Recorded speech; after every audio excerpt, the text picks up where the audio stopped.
Hello friends, नमस्कार साथियों। मैं इतिहासिका इतिहास के सफ़रनामा में आपका बहुत बहुत स्वागत करती हूँ। आपका तहे दिल से शुक्रिया कि आपने हमारे जो सब्सक्राइबर काउंट जितना हमने कहा था उस टारगेट को बहुत जल्दी अचीव करवाया। तो अब आज इस वीडियो के माध्यम से हम अपने पहले टॉपिक की तरफ बढ़ रहे हैं, जिसमें हम आधुनिक भारत की नींव रखने वाले हैं। यानी कि we are going to begin with modern Indian history, keeping in mind the level of UPSC, but at the same point of time we will be catering to the needs of students who want to give teaching level exams, whether be it KVS, NVS, DSSB, UGC NET, इन तमाम exams को भी मद्देनज़र रखते हुए हम topic को prepare करेंगे। अब देखिए, ये एक ऐसी वीडियो है जो कि आपके पूरे आधुनिक भारत की नींव रख रही है।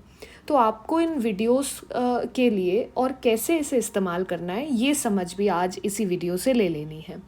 तो मैं आपको बहुत कम आज के इस वीडियो में पढ़ाऊंगी, 1 से 2 शासक के बारे में हम पढ़ेंगे, लेकिन आगे का फ्लो हम बना लेंगे कि हमें कोई भी टॉपिक कैसे डील करना है जिससे कि हमें इतिहास जो है यानी कि हिस्ट्री जो है सताएगा नहीं। ओके, और जो हम इसे खामखा बोरिंग समझे बैठे हैं वो भी नहीं रहेगा। तो जब किसी भी चीज़ में हमें इंटरेस्ट आ जाता है तो हम उसे अपने आप पढ़ने लगते हैं। बेसिकली इंटरेस्ट लाना और बहुत हॉलिस्टिक अप्रोच के साथ किसी भी टॉपिक को पढ़ना, और उस टॉपिक को पढ़ने के बाद PYQs देखना और क्वेश्चन प्रैक्टिस करना। तो सबसे पहला नियम जो हम रख लेंगे वो ये होगा कि हम किसी भी टॉपिक को कंप्लीट ही नहीं मानेंगे जब तक हम उसके क्वेश्चंस नहीं लगा लेते। ठीक है, तो ये आपने अपनी सेल्फ स्टडी के अंदर इम्प्लीमेंट करना है। अगर आपसे कोई पूछता है कि भाई बताओ तुमने कितने टॉपिक प्रिपेयर किए, तो केवल आप उन्हीं टॉपिक की गिनती करेंगे जिसकी आपने क्वेश्चन प्रैक्टिस की हो, यानी कि जिसके आपने मॉक्स लगाए हों, जो कि हम भी करेंगे। ऑलराइट, सो पहला टॉपिक जो है वो रहेगा हमारा लेटर मुगल्स। तो ये सभी लोग आपसे मिलने के लिए आज तैयार हैं। नाउ उत्तर मुगल काल के शासकों की जब हम बात करते हैं तो ये तमाम जगह पर हमारे सिलेबस का हिस्सा बनता है। सबसे पहले हम इसे यूपीएससी में कहाँ देखते हैं? ऑफ कोर्स प्रीलिम्स की बात करें तो वहाँ पे तो ये टॉपिक आता ही आता है, और लेकिन जब आप हिस्ट्री ऑप्शनल को ऑप्ट करते हैं तो मेंस में ऑप्शनल के 2 पेपर्स होते हैं। तो जो पहला वाला पेपर है हिस्ट्री ऑप्शनल का, उसका एकदम अंतिम टॉपिक, क्योंकि जो पहला पेपर होता है हिस्ट्री ऑप्शनल का उसमें आप एंशिएंट और मिडेवल का मिलन देखते हो, मिश्रण देखते हो, और फिर पेपर 2 जो हिस्ट्री ऑप्शनल का होता है उसमें आप लार्जली मॉडर्न हिस्ट्री और वर्ल्ड हिस्ट्री देखते हो।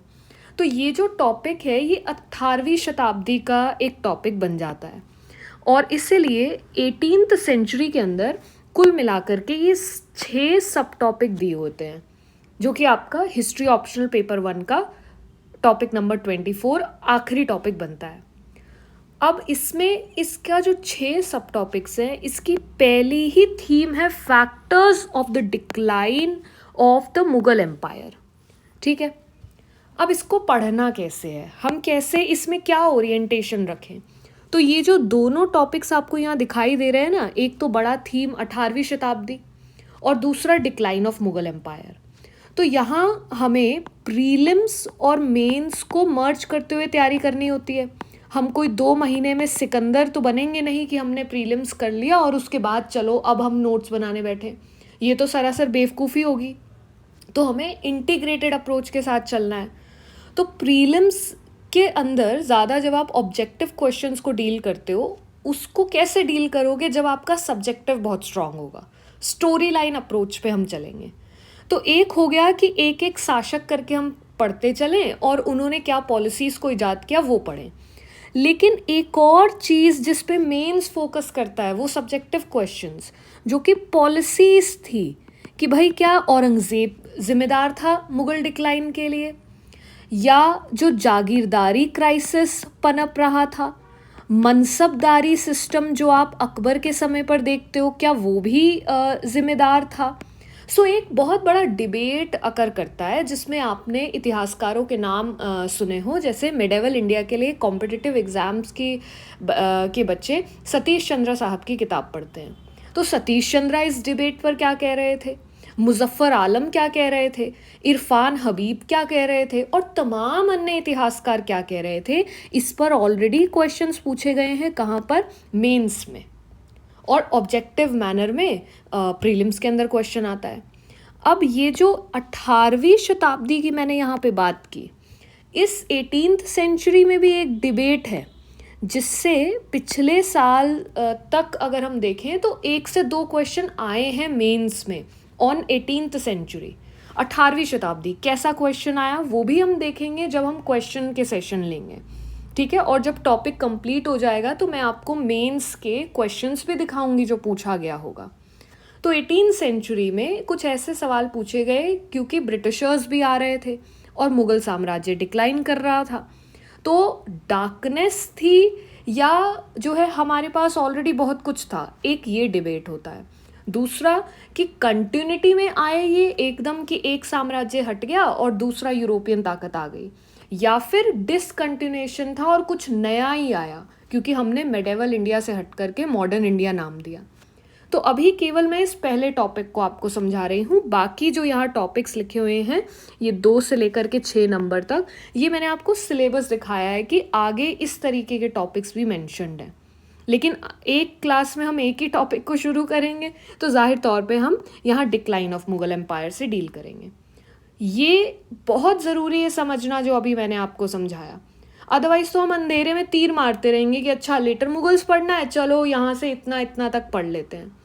जब तक क्वेश्चंस नहीं देखोगे तब तक पता ही नहीं लगेगा कि एग्ज़ाम में पूछा क्या जा रहा है, क्या पैटर्न है, ठीक है। तो ये तो रही बात हमारे यूपीएससी की।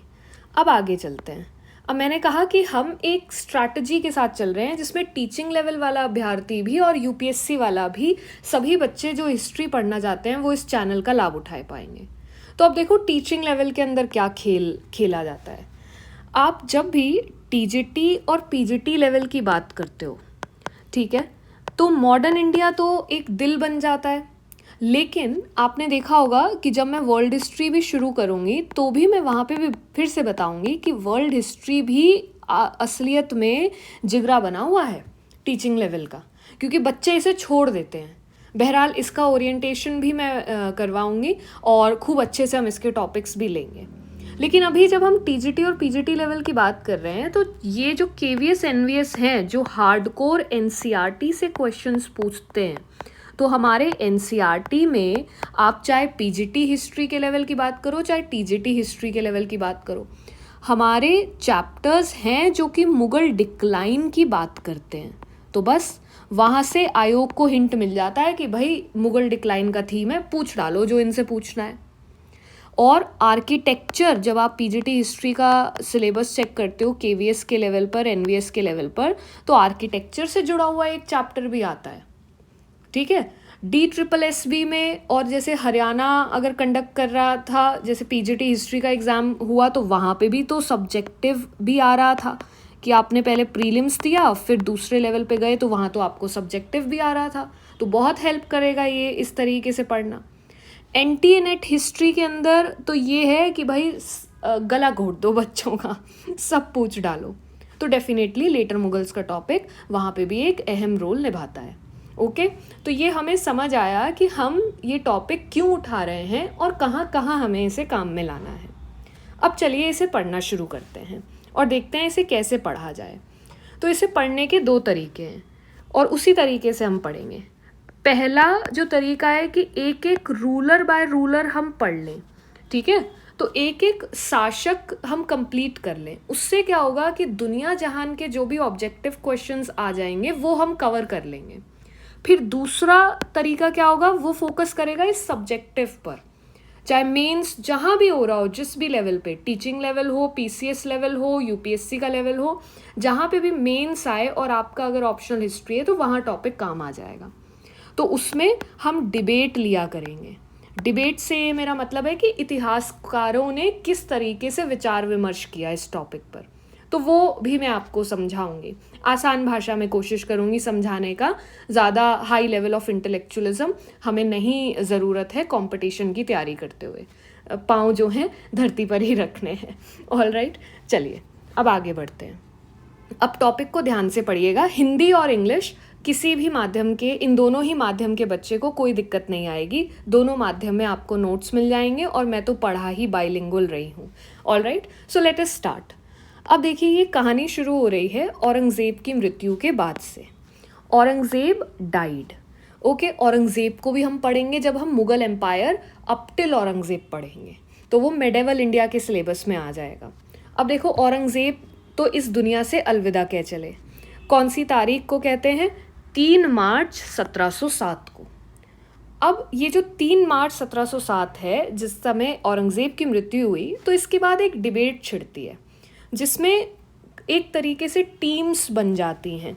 तो कुछ इतिहासकार, जिसमें कि जादूनाथ सरकार की बात करें, जिन्होंने वॉल्यूम ऑफ वर्क लिख दिया औरंगज़ेब पर, परंतु बुराई की, छांट छांट के बुराई की औरंगज़ेब की। और एल्फिंस्टन है, श्री राम शर्मा हैं, लिवरपूल हैं, इन्होंने कहा कि औरंगज़ेब था जिसने नाक में दम कर दिया था और इसकी वजह से मुग़ल साम्राज्य का पतन हुआ। It was because of the policies of Aurangzeb that Mughal empire declined. तो ये किस तरीके की बात कर रहे हैं? ये एक पर्सनालिटी की बात कर रहे हैं, यानी कि ये औरंगज़ेब को जिम्मेदार मान रहे हैं।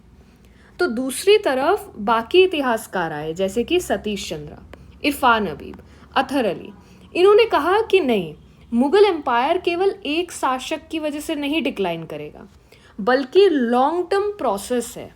तो इसमें ये लोग पॉलिसीज जो इम्प्लीमेंट की गई कि जागीरदारी क्राइसिस जिसकी बात सतीश चंद्रा कर रहे हैं, क्राइसिस, एग्रेरियन क्राइसिस जिसकी बात इरफान हबीब करेंगे, ये सब मैं समझाऊंगी। एक बार हम रूलर टू रूलर पढ़ लेते हैं उसके बाद।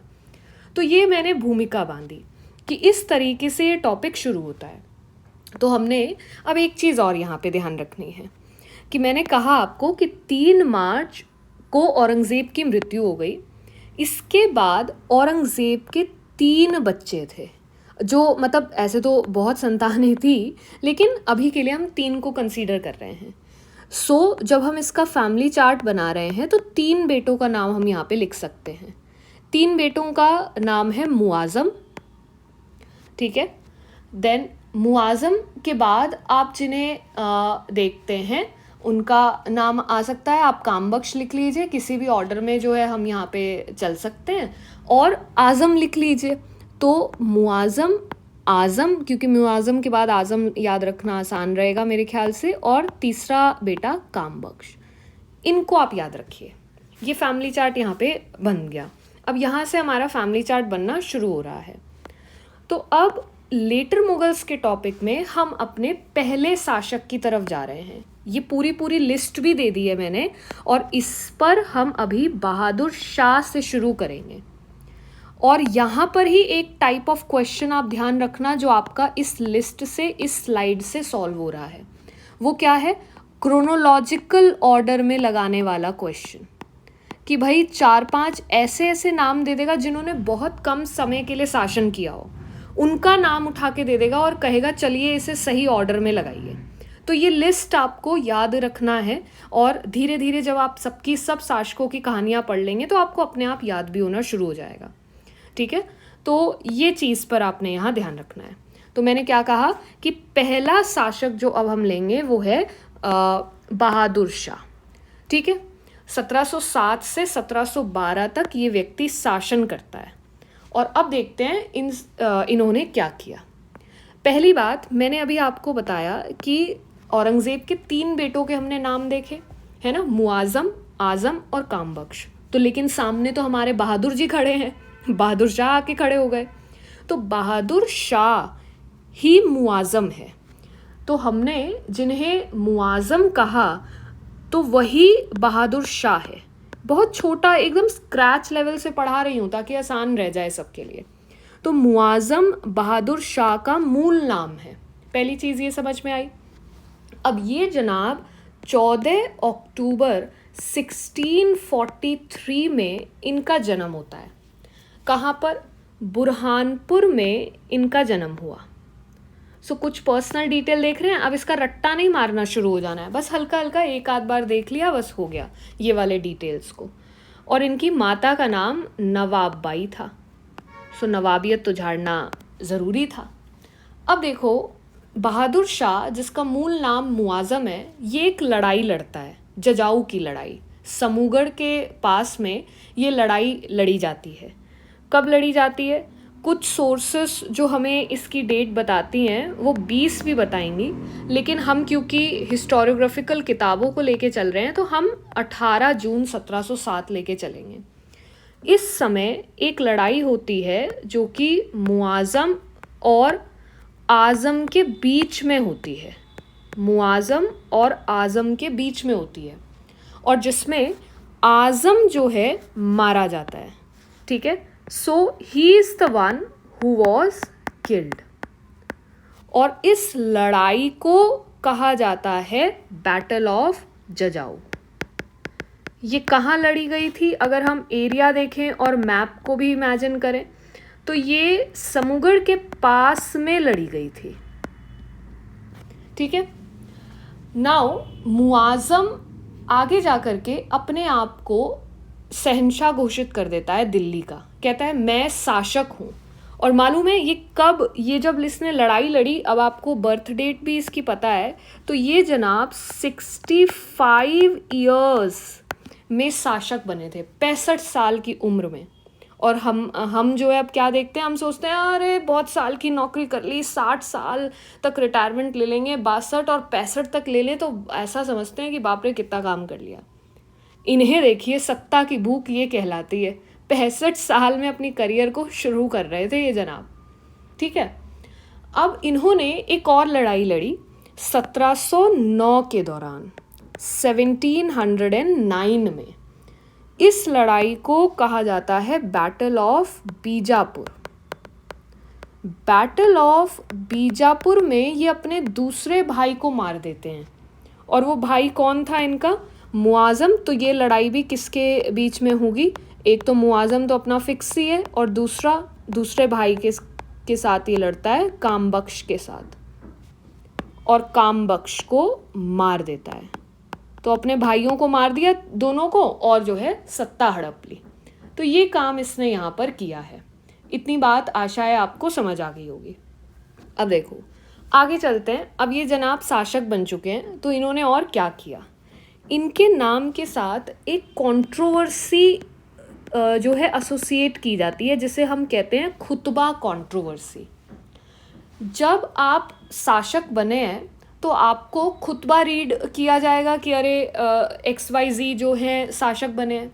तो इन्होंने जो चौथे कैलिफ थे, खलीफा का जो सिस्टम इस्लामिक ट्रेडिशन में चलता है, अली जी, उनके नाम के आगे वली ऐड कर दिया था।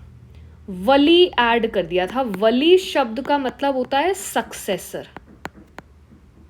और जबकि आप ऐसा खुतबा के अंदर जो है ना चेंज नहीं कर सकते, तो इसलिए जो उस समय के जो संत रहे, हाजी यार मोहम्मद लाहौर में थे, उन्होंने इस बात से एतराज़ उठाया, और इस वजह से पुराने तरीके से ही फिर खुतबा रीड किया गया। और कहा जाता है कि भाई ये जो कंट्रोवर्सी हुई, इसकी वजह से बहादुर शाह शिया बन गया था, ऐसा बोला जाता है। तो ये तो एक बहुत माइन्यूट सा पॉइंट था। अब जो अगला पॉइंट आपके सामने रखने वाली हूँ वो बहुत इम्पॉर्टेंट है। उसको हम कहते हैं मित्रता की नीति। सो मित्रता की नीति क्या अपनाई इन्होंने? इस पर बहुत ज़्यादा सवाल ऑलरेडी आ चुका है ऑब्जेक्टिव फॉर्मेट में। इसे हम कहते हैं, we call this policy of peaceful friendship. क्योंकि मुगल एम्पायर डिक्लाइन की तरफ था, तो इसने क्या किया ना, दोस्ती का हाथ बढ़ाया। जब मैं मराठास पढ़ाऊंगी तो आप वहाँ पे साहू के बारे में जानेंगे। तो इन्होंने क्या किया, सबसे पहला काम इसी मित्रता की नीति के तहत, मुगलों की कैद में थे साहू, तो उन्हें रिलीज कर दिया 1707 में। So Sahu was released from Mughal captivity. इसके बाद इन्होंने एक पॉलिसी ऑफ फ्रेंडशिप भी अपनाई, और ये जो पॉलिसी ऑफ फ्रेंडशिप थी वो गुरु गोविंद सिंह जी के साथ अपनाई गई। एक मैंने करंट अफेयर्स पर एक वीडियो बनाया था जिसमें मैंने आपको अर्जन देव जी के बारे में पढ़ाया है। जिन्होंने ना देखा हो एक बार देख लीजिएगा। ठीक है, इसको भी हम कवर करेंगे। गुरु गोविंद सिंह जी के साथ इन्होंने मित्रता का हाथ बढ़ाया। इसके अलावा मारवाड़ के शासक के रूप में अजीत सिंह को अपना लिया। Ajit Singh was accepted as a ruler of Marwar. कहाँ का शासक बनाया इन्हें, या एक्सेप्ट किया कि हाँ भाई तुम शासन कर सकते हो मारवाड़ का। इसके अलावा इन्होंने सवाई जयसिंह जी को आमेर का सक्सेशन जो है सौंप दिया, यानी कि अगला शासक इनको एक्सेप्ट कर लिया कि हाँ जी तुम ही शासन करोगे। कहाँ का? आमेर। लास्ट पॉइंट अपने पॉलिसी ऑफ फ्रेंडशिप में इन्होंने जो किया वो ये था कि बुंदेला गवर्नमेंट ने भी इनके साथ एक मित्रता का हाथ बढ़ाया।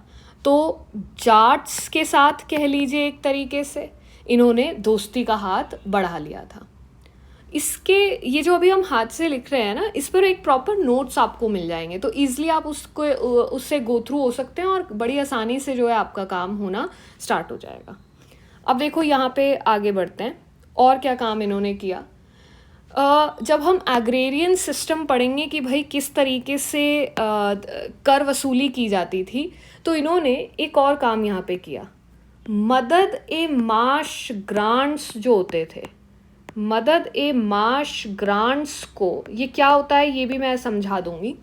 मदद ए माश ग्रांट्स को वंशानुगत कर दिया, यानी कि हेरिडिटरी कर दिया। फिर इसके अलावा इन्होंने होली के त्यौहार को मनाने के लिए दोबारा से परमिशन दे दी। कहा जो दरबार है उसमें होली मनाई जा सकती है, परंतु सती का ये समर्थन कर रहे थे। ये एक बड़ी विडंबना थी। Alright, apart from that Sikh leader बंदा बहादुर जी ने सरहिंद पर कब्जा कर लिया था।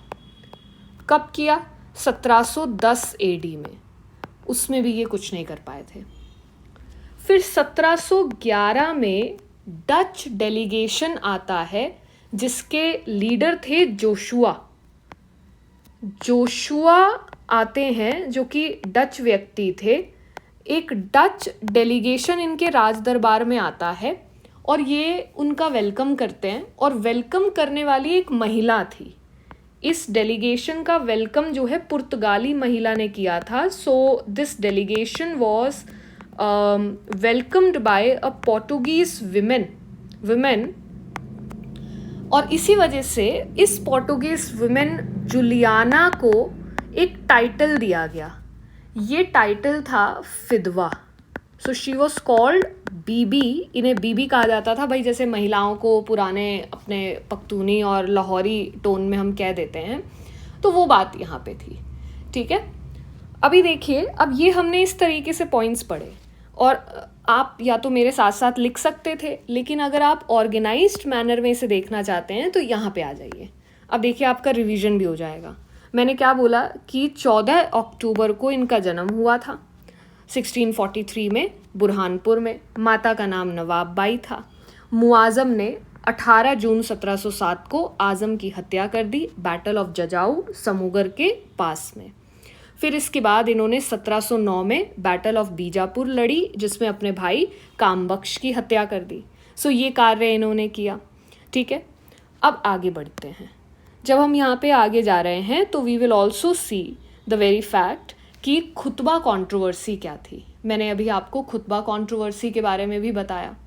तो जब आप खुतबा कंट्रोवर्सी देखते हैं तो खुतबे में चौथे खलीफा अली के नाम के साथ वली शब्द ऐड कर दिया कि ये उत्तराधिकारी हैं, जिससे कि ये खुतबा विवाद हुआ, और लाहौर में बैठे हाजी यार मोहम्मद ने इनका जो है विरोध किया कि ऐसा नहीं होगा। तो पुराना खुतबा पढ़ लिया गया, इसलिए लोग इन्हें कहते हैं कि भाई ये तो शिया बन गए थे। तो ये खुतबा कंट्रोवर्सी कई बार पूछा जा सकता है कि किसके साथ एसोसिएटेड है, किस मुगल शासक के साथ ये खुतबा कंट्रोवर्सी हुई थी। तो आप याद रखिएगा बहादुर शाह के साथ। फिर मैंने आपको पीसफुल फ्रेंडशिप के बारे में भी बताया कि ये मित्रता की नीति कर रहे थे। पहली बात हमने यहाँ पे पढ़ी कि साहू को मुगल कैद से आज़ाद कर दिया गया था 1707 में। इसके बाद इन्होंने गुरु गोविंद सिंह जी के साथ भी दोस्ती का हाथ बढ़ाया। मारवाड़ के शासक के रूप में अजीत सिंह को अपनाया। देन आमेर का जो डिस्प्यूट चल रहा था वहाँ पे सवाई जय सिंह को शासक घोषित किया, और जाट्स मराठास इनके साथ भी दोस्ती का हाथ बढ़ाया हुआ था। तो इसी को आप कहते हो शांतिपूर्ण मित्रता की नीति। बात आ गई हो समझ में, मैं ऐसी आशा कर रही हूँ। अब देखिए, इसके बाद मैंने आपको बताया कि मदद-ए-माश ग्रांट्स को हेरिडिटरी बना दिया था, होली का त्यौहार मनाने की परमिशन दे दी थी, सिख लीडर बंदा बहादुर ने सरहिंद पर कब्जा कर लिया था, 1711 में एक डच डेलीगेशन जोशुआ जो हेड कर रहे थे वो आते हैं इनके दरबार में, और पोर्टुगीज महिला जो थी उन्होंने वेलकम किया जिसका नाम जुलियाना था, जिसे बीबी कहा जाता था और टाइटल दिया गया था फिदवा। इन्होंने एक पोजीशन भी ऐड की, वकील मुतल्लक, और असद खान को उस पोजीशन पर रख दिया था। तो ये भी एक छोटा सा पॉइंट है। अब इनके शासन का अंत देखिए कितना घिनौना होता है। इनकी मृत्यु लाहौर में 27 फरवरी 1712 को हुई, जब ये सिख लीडर बंदा बहादुर के अगेंस्ट में एक कैंपेन लीड कर रहे थे। सिख नेता बंदा बहादुर के खिलाफ एक सैन्य अभियान के दौरान इनकी जो है मृत्यु हो जाती है। और इनके आगे आने वाली जो पीढ़ियां थी वो देखिए क्या करती हैं, क्योंकि वॉर ऑफ सक्सेशन हो रहा था कि आगे गद्दी कौन संभालेगा। 1 महीने तक बहादुर शाह की जो बॉडी थी, शव था, उसे दफनाया नहीं गया था। और इस पर भी सवाल आता है कि XYZ को कहाँ दफनाया गया। तो आपने याद रखना है कि बहादुर शाह की कब्र मोती मस्जिद मेहरौली दिल्ली में ही है। तो इन्हें फाइनली 1 महीने के तक इनकी बॉडी यूं ही पड़ी रही और फिर जो है इनको दफनाया गया। अब कुछ क्रूशियल पॉइंट्स हैं जो वन लाइनर्स के पॉइंट में ना आपसे पूछे जा सकते हैं, जैसे कि सिडनी ओवन ने एक टिप्पणी की, कहा ये एक ऐसा अंतिम शासक था जिसके बारे में कुछ भी अच्छा कहा जा सकता है। और एक इतिहासकार उसी ज़माने के खफी खान, जिन्होंने मुंतख्वाब उल लुबाब नाम की पुस्तक लिखी, ये सोर्सेज में भी आता है, वो कहते हैं कि बहादुर शाह तो एकदम केयरलेस था और उसे उपाधि दी जाती है शाह-ए-बेखबर की। और जो आज के हिस्टोरियंस हैं वो उन्हें खुल्द मंजिल कहते हैं कि भाई ये तो जन्नत के निवासी हैं। तो ये 3 पॉइंट्स आप याद रखिएगा, ये बहुत ईजिली इन पर से क्वेश्चन आ सकता है। तो हमने यहाँ पर क्या पढ़ा, मैंने आपको बताया कि इनकी जो मृत्यु है वो सिख नेता, सिख जो लीडर थे बंदा बहादुर, उनके खिलाफ जब ये अभियान कर रहे थे तब इनकी मृत्यु हुई। 1 महीने तक इनके शव को दफनाया नहीं गया क्योंकि उत्तराधिकारी बनने की होड़ थी इन्हीं के बच्चों में ऑफ कोर्स। और फाइनली उसके बाद दिल्ली में मोती मस्जिद मेहरौली में इन्हें दफनाया गया। सिडनी ओवन कह रही हैं कि मतलब सिडनी ओवन सेड कि ये तो अंतिम मुगल सम्राट थे जिसके बारे में कुछ अच्छा कहा जा सकता है। मुंतख्वाब उल लबाब लिखने वाले इतिहासकार खफी खान ने कहा ये तो बिल्कुल ही केयरलेस इंसान था, शाये बेखबर था। और उसकी मृत्यु के बाद इतिहासकार कहते हैं कि ये जन्नत के निवासी थे, स्वर्ग के निवासी थे। अब ये आपने पहले शासक के बारे में पढ़ लिया। आपको ये पॉइंट्स आज के आज ही याद कर लेने हैं। जब भी आप मेरी क्लास ये देखें, ये वीडियो देखें, साथ के साथ ही अपना रिवीजन का शेड्यूल सेट कर लीजिए कि अगली क्लास देखने से पहले आपको पिछली क्लास रिवाइज कर लेनी है। अब देखो यहाँ आपके सामने फैमिली चार्ट आ गया। अब इसको हम बार बार देखेंगे, तो ये इतनी बार हम देखेंगे ना ये 10 से 12 शासक पढ़ने में कि आपको सारा फैमिली चार्ट याद हो जाएगा और स्टोरी आपके दिमाग में छप जाएगी। तो अब यहाँ जब हम बहादुर शाह की मृत्यु की बात कर चुके हैं तो इसके बाद कहानी में क्या ट्विस्ट आता है कि बहादुर शाह के 4 बेटों का नाम हमें पता लग रहा है। वो 4 बेटे हैं। नंबर 1 जहानदार शाह, ठीक है, दूसरा बेटा अजीमुश शाह, तीसरा जहान शाह और फिर रफ़ीउश शाह, ठीक है। तो ये जहानदार शाह, अजीमुश शाह, जहान शाह, रफ़ीउश शाह, फिर से आप वही कहानी देखोगे कि एक राजा ऐसा आएगा जो बाकी सारे अपने भाइयों को मार देगा, जैसे बहादुर शाह ने भी ऐसा ही किया था। सो यहाँ जिन जिन के नाम के नीचे मैंने उनके ईयर्स लिखे हैं तो इसका मतलब वो शासक बने थे। जैसे ये जहानदार शाह के नीचे यहाँ पे 1712 से 13 लिखा हुआ है तो इसका मतलब ये शासक बना। अब इस जहांदार शाह ने इसका मतलब क्या किया होगा? इसका मतलब इस जहांदार शाह ने अजीमुश शाह को, जहान शाह को और रफ़ीउश शाह को मार डाला, सफाया कर दिया। सो देवर किल्ड, ये तीनों को मार दिया गया और जहांदार शाह गद्दी पर बैठता है। तो अब हम बहादुर शाह से कहाँ जा रहे हैं? जहांदार शाह पर जा रहे हैं। इसलिए ये फैमिली चार्ट हमें बार बार काम आएगा और कहानी हमें फिर समझ में आने लगेगी। ठीक है। सो जहांदार शाह के बारे में जब हम पढ़ना शुरू करते हैं, ये जनाब का पहला ही पॉइंट जो आप यहाँ पे ध्यान रख सकते हो वो यही है कि इस जनाब आला ने अपने तीनों भाइयों को मार दिया था और फिर ये गद्दी पर बैठता है। So he was the one who killed his brothers. इसने अपने तीनों भाइयों को मारा, जिनका नाम आप देखते हैं, रफ़ीउश शाह, अजीमुश शाह और जहान शाह को मार दिया। ठीक है। अब यहाँ एक इम्पॉर्टेंट पर्सन है जिसके बारे में आपको जानना है, जहाँ से सवाल आते हैं। वो इंसान है जुल्फ़िकर खान। जुल्फ़िकर खान एक इम्पॉर्टेंट, एक शक्तिशाली कह लीजिए कि एक नोबल था, एक मंत्री के तरीके से आप इसे देख सकते हैं, ईरान का व्यक्ति था। इसने जहांदार शाह को पट्टी पढ़ाई और अपने भाइयों को उसने मारा और फिर शासक बना। और जैसे ही जहांदार शाह शासक बनता है तो बदले में जुल्फ़िकर खान को वज़ीर बना देता है। सो इसलिए यहाँ से एक नया ट्रेडिशन चालू हुआ था कि अब जो राजा बनेंगे ना, उस राजा बनने में भी मंत्रियों का हाथ होगा। So a new tradition began because here from Jahandar Shah itself the interference of nobles started। और इधर वो नोबल कौन थे? जुल्फ़िकर खान थे। सो मैंने यहाँ पे क्या बात रखी है कि हमने यहाँ बात की एक शक्तिशाली ईरानी नोबल की, जुल्फ़िकर खान की। ठीक है। जुल्फ़िकर खान ने जहांदार शाह को गद्दी हासिल करने में मदद की और बादशाह ने बदले में उसका फ़ायदा करने के लिए जुल्फ़िकर खान को अपना वज़ीर बना लिया। और इसलिए कहा जाता है कि उसके शासन के दौरान एक नई परंपरा शुरू हुई कि सत्ता अगर आपको हासिल करनी है तो मंत्रियों के बिना हम नहीं कर सकते। ये चीज़ यहाँ से जो है शुरू हो गई थी। और ये पूछा जाता है जुल्फ़िकर खान किसका वज़ीर था। तो ये चीज़ आप यहाँ पे ध्यान रखेंगे। ओके। अब पॉलिसीज़ की अगर हम बात करें, जहांदार शाह के पॉलिसीज़ को अगर हम देखें, तो मैंने अभी आपको एक पोजीशन बताई जो बहादुर शाह लाता है, वकील की, है ना। तो असद खान को बिठाया जाता है गद्दी पर। तो असद खान और जुल्फ़िकर खान ईरानियन ग्रुप में थे। फिर एक ग्रुप बना तुरानी मंत्रियों का और तीसरा ग्रुप बना हिंदुस्तानी मंत्रियों का। तो इसको भी आप एक नज़र पढ़िएगा इस पॉइंट को और फिर जो है हटा सकते हैं। जहांदार शाह के पूरे मुग़ल दरबार में 3 तरीके की टुकड़ियाँ आप देखते हो। वो 3 तरीके की टुकड़ियाँ किसके बारे में बताती हैं कि मंत्री परिषद कैसे कैसे लोगों से भरा हुआ था। ईरानियन थे, तुरानी थे, अफ़गानी थे और हिंदुस्तानी लोग थे। तो ये सारे जो हैं इसके मंत्री परिषद को बना रहे थे। ऑलराइट।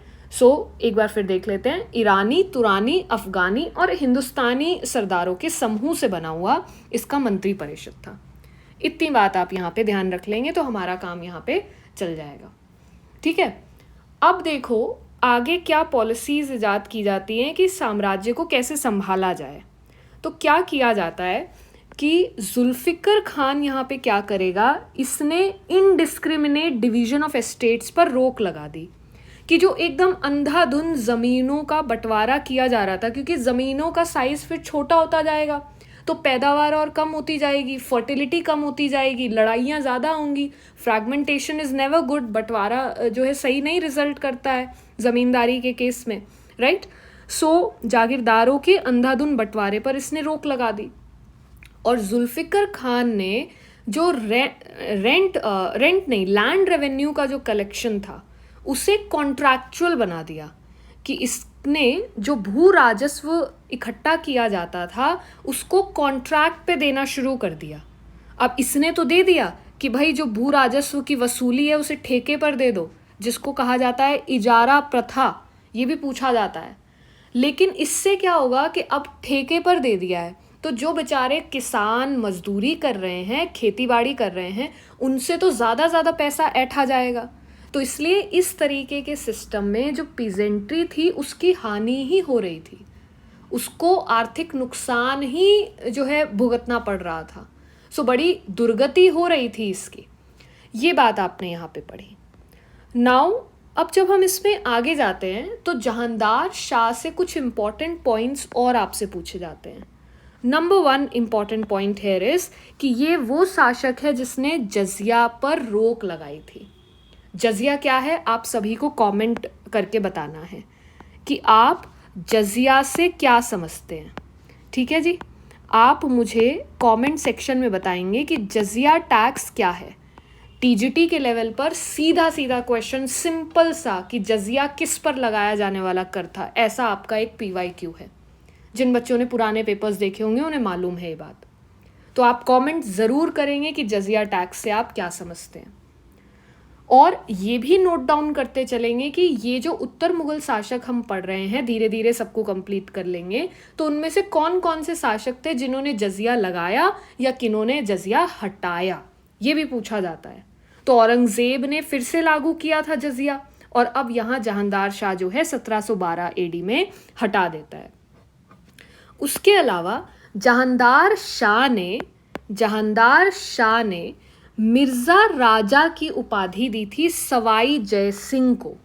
और ये जो सवाई जयसिंह, ये जो सवाई वाली जो उपाधि है, ये उपाधि दी गई थी औरंगजेब के द्वारा।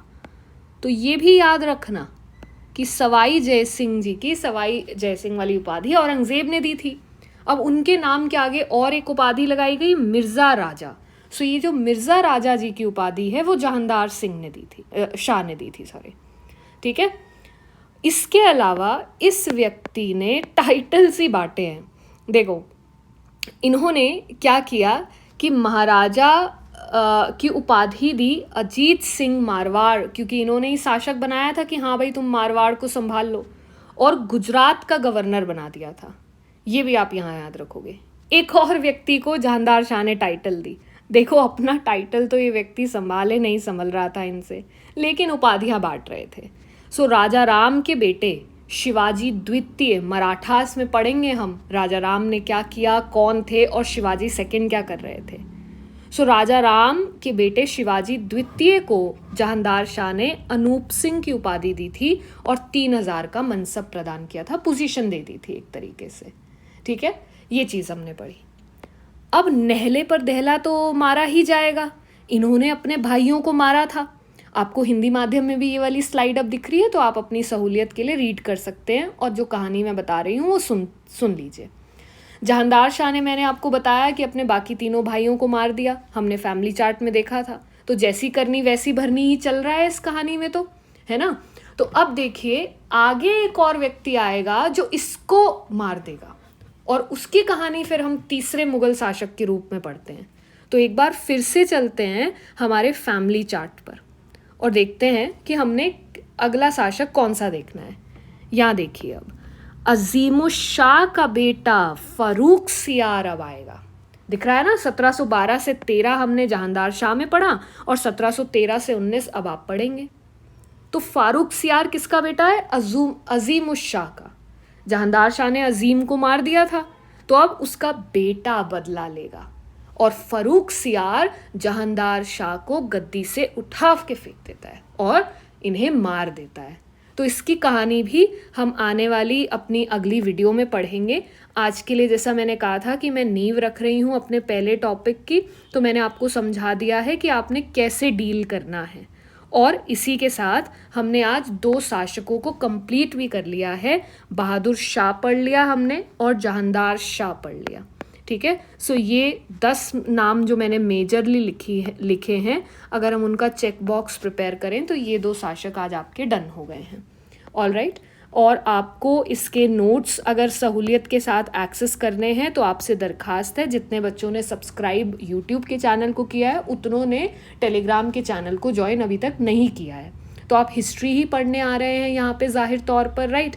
तो आप इंस्टाग्राम का चैनल और ये जो स्क्रीन पर अभी आपको कोड दिख रहा है ये टेलीग्राम के लिंक का है, आप इस चैनल को ज़रूर ज्वाइन कर लीजिए ताकि आप किसी भी नोट्स को मिस आउट ना करें। ऑल्सो आज की ये वीडियो पहला लेक्चर है, लॉन्ग फॉर्मेट वीडियो है। आपको ये कैसा लगा ये ज़रूर कमेंट के माध्यम से बताइएगा, एंड हेंस और ज़्यादा सब्सक्राइबर्स के काउंट को बढ़ाने में और दूर दूर तक इस वीडियो को फैलाने में आपका सहयोग लगेगा। So don't forget to like, share and subscribe. Thank you for this video and seeing this video. Hopefully हम अपने एग्ज़ाम्स में और अपने अटेम्प्ट्स में ज़रूर सफल रहेंगे। इतिहास का सफ़रनामा आपके साथ है और जब आप एग्ज़ाम क्लियर कर लें तो उसके बारे में भी आप ज़रूर दिल से बताएंगे, ऐसी मुझे आशा है। सो आज के लिए बस इतना ही। मैं इतिहासिका आपसे अलविदा लेती हूँ। बहुत बहुत शुक्रिया।